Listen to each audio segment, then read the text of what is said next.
पूरे देश में आरक्षण को समाप्त कर देना चाहिए। जो सुप्रीम कोर्ट जो वर्गीकरण लाई है SC ST के लिए, उसका हम समर्थन करते हैं। यह मेरा शब्द नहीं है, यह शब्द जीतनराम मांझी जी का शब्द है, जो कहते हैं पूरे देश में आरक्षण को समाप्त कर देना चाहिए। और जो SC ST वर्ग के लिए जो वर्गीकरण आया है, मैं उसका समर्थन कर रहा हूँ। जो इसका विरोध कर रहे हैं, उसके समर्थन विरोध में मैं धरना प्रदर्शन करूँगा। केवल 4D ही के आरक्षण की लाभ मिला है, यह शब्द जीतनराम मांझी जी का है। तो आज उन्हीं के लिए आज लाया हूँ आज कि जीतनराम मांझी झूठ मुठों के जो बौखाल मचाए हुए सोशल मीडिया पर, क्योंकि मैं रिसर्चर नहीं हूँ और न मेरे पास टाइम है किसी आंकड़े और डेटा को रिसर्च करने के लिए, लाकर बोलने और लिखने के लिए, लेकिन आज लाया। हाल ही फिलहाल नीतीश कुमार ने जातीय जनगणना कराई, आप सभी जानते ही।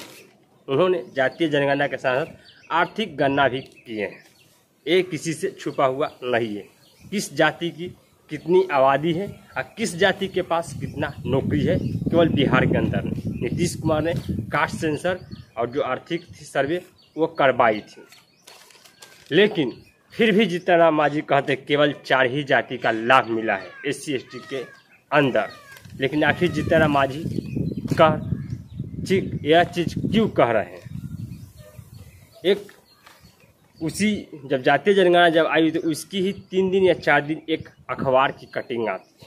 उस अखबार से ये लिखा गया इसमें शब्द, इसमें अनुसूचित जाति बिहार में 22 अनुसूचित जाति है, मतलब उसके लिस्ट में आते हैं। उनमें से 4 जाति जो जीतनराम मांझी जी कहते 4D को ही केवल आरक्षण का लाभ मिला है। तो उनमें से जाति है पासी, पासवान, रविदास, धोबी। केवल 4 ही जाति का आरक्षण का लाभ मिला है।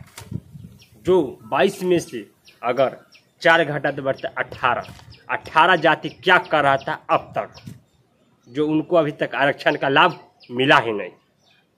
सुन लीजिए, 18 को जाति क्या कर रहा था, या तो बंधुआ मजदूर कर रहे थे या तो कहीं लेबर मजदूरी कर रहे थे। इसके अलावा उन्होंने ना पढ़ाई लिखाई किया ही नहीं।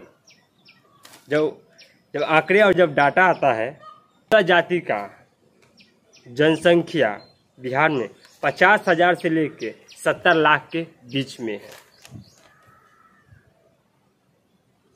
इनमें से अनुसूचित जाति में से इनमें से सबसे शिक्षा ग्रहण करने वाले धोबी समाज के लोग हैं।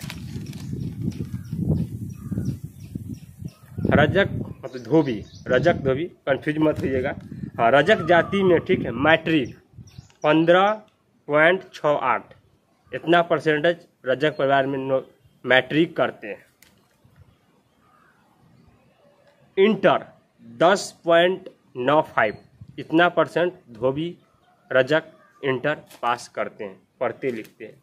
BA 7.54 इतना करते हैं। जो उच्च शिक्षा होते हैं तो वो 0.88% ग्रहण करते हैं। तो जो बच गए 18 जातियाँ, चाहे इनसे और जो नीचे जाति बच गया, वो कर क्यों नहीं रहा है? जबकि डॉक्टर भीमराव अंबेडकर ने कहा था शिक्षा व श्रेणी का दूध है, जो पिएगा वो दहाड़ेगा। इसका कहने का पूरा अर्थ यही है, शिक्षा आप लोग ग्रहण कीजिए, तभी आप आगे जीवन में बढ़ सकते हैं। लेकिन शिक्षा आपने ग्रहण नहीं किया उतने पैमाने पर। जबकि धोबी की जो रजक का धोबी की वो 7वें स्थान पर आती है। जो लिस्ट है SC ST का जो 22 को जातियों का, वो 7वें स्थान पर आती है। लेकिन उसी शिक्षा ग्रहण करने की जब बात आई तो 1 नंबर स्थान पर है शिक्षा के मामले में। हाँ, जनसंख्या के मामले में वो 7वां स्थान पर है बिहार के अंदर। 11 लाख कुछ है जनसंख्या, लेकिन शिक्षा ग्रहण करने पर वो 1 नंबर पर है। जो बच गए जाति वो अब तक शिक्षा ग्रहण क्यों नहीं की? जो जीतनराम मांझी का जो रोना धोना है आरक्षण का लेके, तो उनका बातें कुछ और है। 4D केवल 4 ही को जाति का मिला, तो आप आरक्षण का लाभ कहाँ लीजिएगा? जब आपकी समाज से या किसी भी समाज से जो SC/ST के अंतर्गत आते हैं, वो अगर पढ़ेगा नहीं, लिखेगा नहीं, बोलेगा नहीं, तो आरक्षण का लाभ कहाँ लेंगे? केवल लोकसभा और विधानसभा और पंचायती राज में केवल लेंगे क्या? आप लोग एक और डॉक्टर भीमराव अम्बेडकर था ना, जो शिक्षा व शेरनी का दूध है, जो पिएगा वो दहाड़ेगा, उनका एक और गुरु थे डॉक्टर भीमराव अम्बेडकर के 5वें गुरु बाबा संत गाट के, आपने नाम सुना ही होंगे। वो क्या कहते हैं, थोड़ा उनका भी देख लेते हैं। कहते हैं संत गाटके जी महाराज, वो अपने थॉट्स में, विचार में कहते हैं, अगर कपड़े नहीं है तो लंगे रहो, अगर थाली नहीं है तो हथेली पर रख के खा लो, लेकिन अपनी बच्चों को जरूर पढ़ाओ। फिर आप लोग पीछे क्यों रह गए? एक और है, आपने नाम सुना होगा, नेल्सन मंडेला जी का नाम, जो कहते हैं शिक्षा सबसे शाली हथियार है। शिक्षा सबसे शाली हथियार है जिससे आप पूरी दुनिया को बदल सकते हैं उपयोग करके, शिक्षा के माध्यम से। लेकिन आपने ऐसा किया नहीं। या आपके समाज के जो भी 18 व्यक्ति रह गए, जो कहते हैं कि केवल 4 ही व्यक्ति का आरक्षण का लाभ मिला, तो आप लोग शिक्षा के मामले में पहले पीछे हैं। पहले शिक्षा के मामले में आगे आइए, तब जानेंगे कि हाँ वाकई में जो केवल 4D और 5D ही लाभ ले रहा है आरक्षण का बिहार में। तो जो व्यक्ति छूट गए हैं पीछे, ठीक है, उसको लाना चाहिए, मैं इस बात को मानता हूँ। लेकिन आप लाइएगा कहाँ से? जब आपके पास शिक्षा ही नहीं है, एजुकेशन ही नहीं है, तो आप आगे बढ़िएगा कहाँ से? आरक्षण का लाभ लीजिएगा कहाँ से? नहीं। 5वां पर कौन सी नौकरी है बिहार में? बताइए, है 5वां पर कोई नौकरी? 8वां पर है नौकरी? 10वां पर कुछ 1-2-4 नौकरी होंगे, लेकिन जहाँ तक देखिए तो हाई एजुकेशन के बाद नौकरी है। तो जबकि आपकी जाति के, चाहे जो हमारे SC/ST के जो वर्ग के व्यक्ति हैं, तो अभी पढ़ाई लिखाई में आगे ही नहीं है, तो आरक्षण के लाभ कहाँ लेंगे? कहाँ से नौकरी लेंगे? नौकरी तो है, भले ही निकम्मी सरकार नौकरी की वैकेंसी नहीं निकाल रही है, इसमें तो कोई दो राज की मत नहीं है। लेकिन जहाँ भी है तहाँ जब तक आप पढ़े लिखे रहिएगा, हाई एजुकेटेड रहिएगा, तभी तो आपको नौकरी मिलेगा आरक्षण की बदौलत। कि आप लोग भी एकदम मेरिट की तरह रोना धोना शुरू कर दिए, यहाँ केवल 4D को ही आरक्षण का लाभ मिल रहा है, जबकि आपकी समाज से अभी तक पढ़ा लिखा व्यक्ति का परसेंटेज ही नहीं है। तो आप लोग जो भी सुन रहे हैं वीडियो को, पहले जाइए, अच्छा से पढ़िए लिखिए, तब उसके बाद आरक्षण का लाभ लीजिए, तभी मिलेगा। हाँ, अगर चाहते हैं तो पंचायती राज में ले सकते हैं, लोकसभा विधानसभा के चुनाव लड़ते हैं तब ले सकते हैं। अगर नौकरी में अगर लाभ लेना है आरक्षण को, तो पहले पढ़ लिख को आना होगा, तभी आपको नौकरी में आरक्षण मिलेगा, नहीं तो वरना नहीं मिलेगा।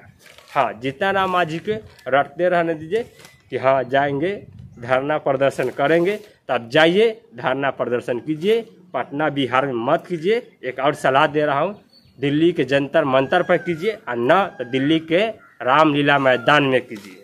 क्योंकि जो आपकी जाति की जो 18 व्यक्ति छूट गए हैं, जो अभी तक शिक्षा के मामले में पीछे हैं, वो अब तक पीछे क्यों हैं? केवल बंधुआ मजदूरी ही करते हैं क्या? मजदूरी बने हुए हैं क्या? तो उन लोगों के पहले लाइए। जब नीतीश कुमार की जब सरकार थी, अभी भी नीतीश कुमार जी का सरकार है, 8800 करोड़ रुपया SC/ST के जो बच्चों का स्कॉलरशिप थी, तो नीतीश कुमार ने सड़क और पुल बनाने के लिए खर्च कर दिए। तो आप कहाँ सोए हुए थे? तब आपको नहीं जाए कि हाँ मेरा SC/ST का बच्चा का पैसा नीतीश कुमार पुल और सड़कों में खर्च कर दिए थे, तब नहीं। जब नीतीश कुमार सदन के अंदर जब कहा था कि जीतनराम मांझी की मेरी मूर्खता की वजह से उनको मुख्यमंत्री बने, तब कहा था मेरा पूरा दलित समाज का अपमान है। तब आप मलाई नहीं खा रहे थे, अब मलाई खा रहे हैं, तो अब मुँह से आवाज़ नहीं निकलेगी। हाँ, जिनको तलवा चाटना हो बीजेपी के SC/ST का लोग को, वो तलवा चाटे, जिसको मलाई खाना है वो भी खाए। लेकिन हाँ, जिसको रहना चाहिए SC/ST लोग वाले के साथ, वो रहे, और जिनको तलवा चाटना है तलवा चाटे। काला कि तलवा चाटने वाला का भी इतिहास लिखाता है, थोड़ा देर से लिखाता है, लेकिन तलवा चाटने वाला का भी इतिहास लिखाया है। तलवा चाटना है वो जाके पार्टी के चाटे, या बीजेपी के, या वरिष्ठ नेता के जाके तलवा चाटे।